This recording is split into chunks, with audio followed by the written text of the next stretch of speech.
आज या ठिकाणी आपण समजून घेणार आहोत की दलदलीच्या ठिकाणीच कमळ का उगवतं.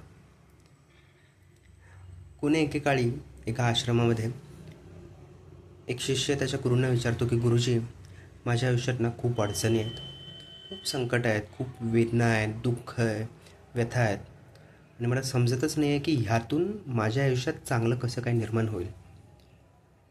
तर त्याचे गुरुजी त्याला एका दलदलीच्या ठिकाणी घेऊन जातात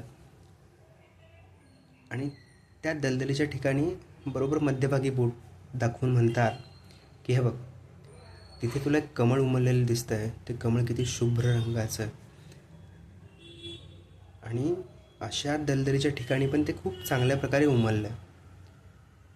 तर आपलं आयुष्य पण असंच आहे की दलदलीच्या ठिकाणी जशी घाण आहे, चिखल आहे, त्या ठिकाणी खूप वास वगैरे येतो, पण अशा परिस्थितीमध्ये सुद्धा हे कमळ खूप तिथे चांगल्या प्रकारे उमललं आहे. तसंच आपल्या आयुष्यामध्ये पण खूप संकट आहेत, अडचणी आहेत, व्यथा आहेत, वेदना आहेत, पण त्यातून पण आपल्याला वरती यावं लागेल. आणि हे वरती आपण कसं यायचं आहे, तर ह्या कमळाच्या मुळांकडे बघून यायचं की ह्या कमळाचे जे काही मुळं आहेत, भलेही त्या दलदलीत रुतलेल्या असतील, त्यातून स्वतःसाठी काही ना काहीतरी वाढीच्या गोष्टीच घेत आहेत आणि ते कमळापर्यंत पोहोचत आहेत की ज्यामुळे ते कमळ खूप चांगल्या प्रकारे उमललं आहे.